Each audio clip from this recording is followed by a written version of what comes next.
Hello everyone, my name is Naman Goyal and today we are going to learn chapter 12 of class 7th algebraic expression, right? देखो, अगर मैं इसके introduction की बात करूँ तो एल्जेब्रिक एक्सप्रेशंस के बारे में अपन ने पहले भी पढ़ रखा है 6th क्लास में एल्जेब्रा चैप्टर में। ठीक है, एल्जेब्रा चैप्टर में अपन ने ये दिख रखा है कि व्हाट इज एल्जेब्रिक एक्सप्रेशंस क्या होते हैं। ठीक है, एल्जेब्रिक एक्सप्रेशन क्या होते हैं बेसिकली, जिसमें वेरिएबल्स होते हैं, सम कांस्टेंट होते हैं, प्लस माइनस करके उनको रिलेट किया जाता है मल्टीप्लाई करके, तो वो सारे क्या होते हैं, एक एल्जेब्रिक एक्सप्रेशंस होते हैं। ठीक है, how algebraic expressions are formed, कैसे बनते हैं। दो वेरिएबल हैं, दो या दो से ज़्यादा वेरिएबल है, कितने भी वेरिएबल्स हो सकते हैं, अगर उसको आपने जोड़ के लिख दिया, कुछ मल्टीप्लाई करके उनको लिख दिया, तो वो क्या बन गए, एल्जेब्रिक एक्सप्रेशंस बन गए। ठीक है, अब बात करते हैं टर्म्स ऑफ एन एक्सप्रेशन। देखो, जैसे मान लो मैंने आपके सामने लिखा है क्या कि 4x² - 3xy मैंने आपके सामने लिखा है, तो ये क्या है बेसिकली, ये जो 4x² लिखा हुआ है यहाँ पे, ये इसकी एक टर्म है, 3xy जो लिखा हुआ है ये इसकी एक और टर्म है। ठीक है, ऐसे अगर मैं आगे भी लिखता गया तो वो उसकी टर्म्स बनती जाएंगी। ठीक है, तो अगर मैं इसकी टर्म्स को अलग अलग करके लिखूं तो एक टर्म को मैं क्या बोल रहा हूं, 4x², और एक टर्म को मैं क्या बोल रहा हूं, -3xy। एक टर्म को अपन क्या बोल रहे हैं, 4x² और एक टर्म को अपन क्या बोल रहे हैं, -3xy। ठीक है, तो ये तो बात होगी terms of an algebraic expression. Next terminology जो अपन यूज करते हैं यहाँ पे होता है फैक्टर्स। क्या होता है, फैक्टर्स। ठीक है, फैक्टर्स क्या होते हैं, ऐसी चीज जो कि मल्टीप्लाई करके वो नंबर दे रही हो, वही फैक्टर्स होते हैं। तो देखो, 4x² को अगर मैं ब्रेक करूं तो 3 पार्ट में ब्रेक होगा, एक तो 4x² भी 2 पार्ट में ब्रेक होगा, तो एक x में और दूसरा भी x होगा। x² को अपन x करके लिख सकते हैं, और यहाँ पे 4 तो ये लिखा ही हुआ है। तो ये जो आए हमारे पास, ये क्या है बेसिकली, फैक्टर्स है, दीज आर फैक्टर्स। ठीक है, तो अगर मैं इसके फैक्टर्स की बात करूं तो एक फैक्टर आएगा हमारे पास -3, एक फैक्टर होगा हमारे पास x, और एक फैक्टर होगा हमारे पास y। तो ये क्या हो गए बेसिकली, इसके फैक्टर्स हो गए। ठीक है, अच्छा एक और का ऐसे डायग्राम से बना लेते हैं। जैसे मान लो आपको दिया हुआ है, फॉर एग्जांपल आपको गिवन है 4x² + 3ab², ये दिया हुआ है आपको। तो पहले तो इसकी टर्म्स की बात कर लेते हैं। तो 2 टर्म आ रही हैं इसकी, एक तो है हमारे पास 4x²b और एक है हमारे पास 3ab²। ठीक बात। अब इसके फैक्टर्स की बात करते हैं ना, फैक्टर्स। तो देखो, ये किस किस का मल्टीप्लाई करने से बना है, पहला 4, फिर x² का मल्टीप्लाई हुआ, और x² के अपन 2 टुकड़े कर सकते हैं, एक x और एक x। सो x, और लास्ट में क्या है इसके पास, b। तो ये चारों क्या है, इसके फैक्टर्स हैं। ठीक है, अच्छा इसके फैक्टर्स क्या क्या हो सकते हैं, एक तो 3 होगा, एक a होगा, फिर एक b हो गया, और एक अगेन क्या हो गया, b, क्योंकि इसके पास क्या है, b² है। ठीक है, तो ये क्या था हमारे पास, टर्म्स ऑफ एन एक्सप्रेशन, और ये क्या थे हमारे पास, फैक्टर्स ऑफ एन एक्सप्रेशन। कर लेंगे ना, कर लेंगे। अब देखो, नेक्स्ट टर्मिनोलॉजी होती है कोएफिशिएंट। क्या होती है, next terminology is coefficient. Coefficient क्या होता है, जैसे मैंने मान लो ये लिख रखा है, 4x² भी लिख रखा है, तो अगर मैं आपसे पूछ रहा हूं कि what is the coefficient of x²b, x²b का कोएफिशिएंट क्या है, तो उस टर्म में उसके अलावा जो भी लिखा है, जैसे x²b का पूछा है तो x²b के अलावा जो भी लिखा है, जैसे 4 लिखा है इसमें, तो इसका आंसर क्या आ जाएगा, 4 आ जाएगा। अगर मैंने आपसे सिर्फ x² का पूछा होता तो x² के अलावा जो भी लिखा है, 4 भी लिखा है, तो आंसर क्या आ गया, 4 भी आ गया। अगर मैंने आपसे b का पूछा हुआ होता तो b के अलावा जो भी लिखा है, 4x² लिखा है, तो b का क्या आ जाता, 4x²। तो ये होता है कोएफिशिएंट। ठीक है, कर लेंगे ना, कर लेंगे, आगे बढ़ते हैं। नेक्स्ट,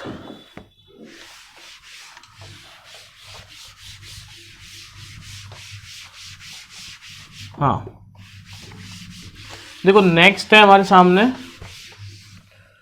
क्वेश्चन, लिखते हैं ना, एक क्वेश्चन लिखो। नेक्स्ट क्वेश्चन है identify in, question is identify in of the following, in the following, identify in the following expressions, expression in the following expression which are not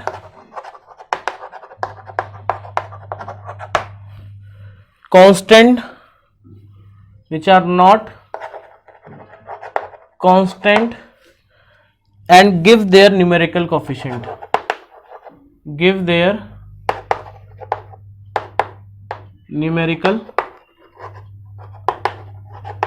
coefficient. अच्छा, numerical coefficient का मतलब होता है number वाला जो coefficient है। जैसे मैंने मान लो लिखा है 4x²b, तो न्यूमेरिकल कोएफिशिएंट क्या होगा, सिर्फ 4 होगा, जो न्यूमेरिकल वैल्यूज है, नंबर वाली वैल्यूज है।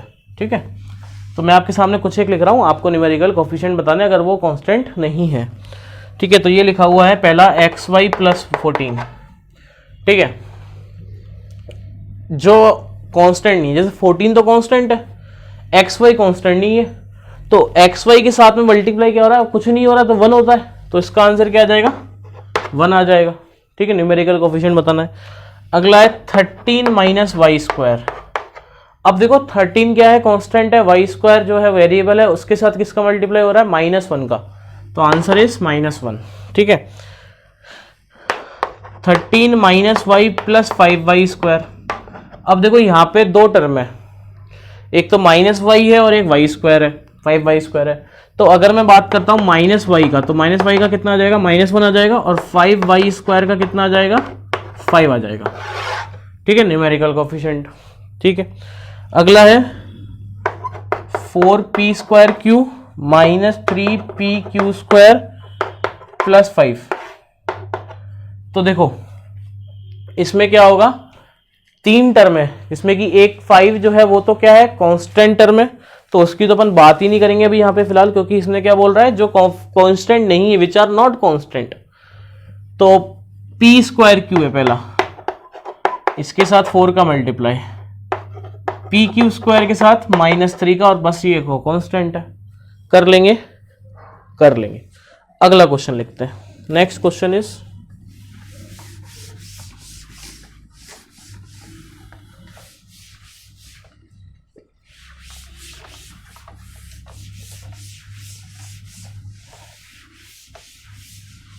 ठीक है, अगला है which are the coefficient of x in the following. Question है which are the coefficient of x in the following expression, in the following expression. ठीक है, तो पहला है 4x - 3y। अब आपसे न्यूमेरिकल नहीं पूछा है, अब आपसे सिर्फ कोएफिशिएंट के बारे में कर रहा है कि x का कोएफिशिएंट बताओ।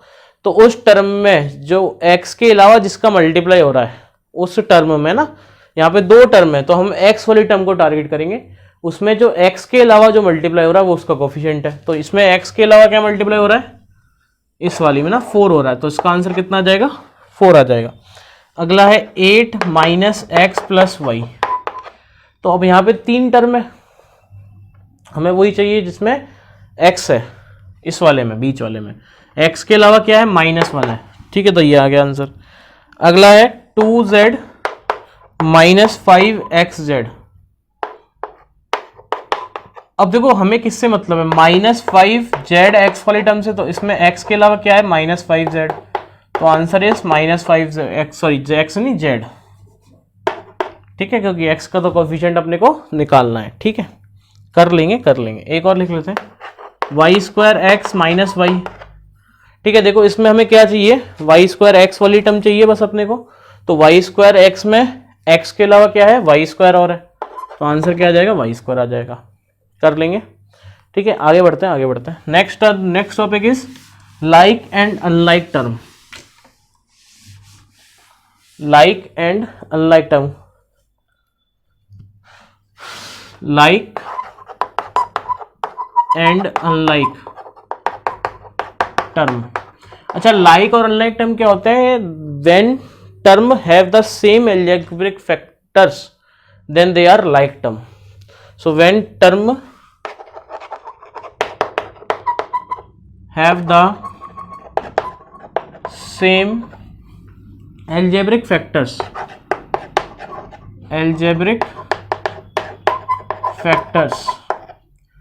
then they are like term, है ना। और अगर नहीं है सेम algebraic factor, अगर सेम नहीं है तो अनलाइक हो गया, उसके लिए लिखने की जरूरत नहीं है।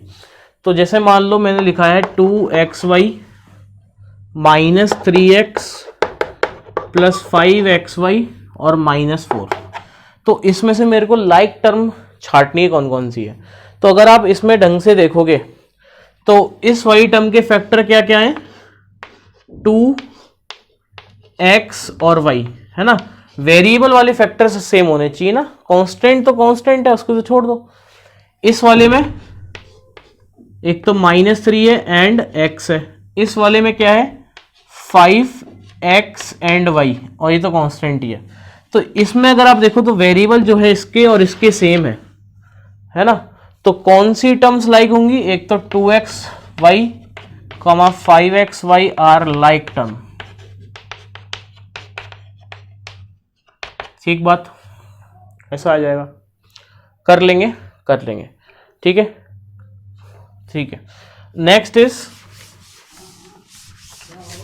Next topic is,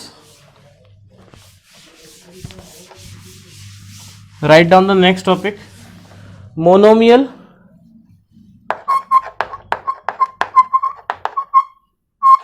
binomial, trinomial and polynomial। ठीक है, देखो monomial, binomial, trinomial and polynomial क्या होते हैं? देखो मोनोमियल क्या होता है? Which the algebraic expression which contains only one term. Monomial number of terms की अगर बात करें,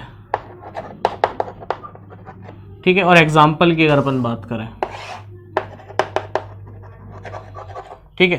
तो अगर देखो मोनोमियल में बेसिकली क्या हो रहा है ना, मोनोमियल में क्या हो रहा है?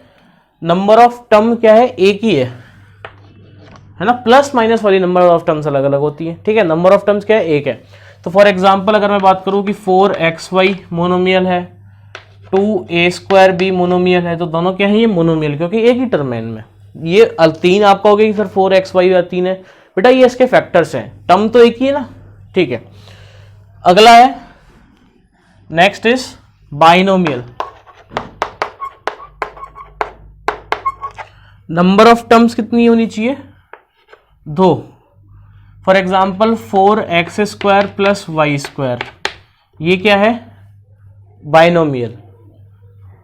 2a² b माइनस ab², ये भी क्या है? बाइनोमियल, ठीक है।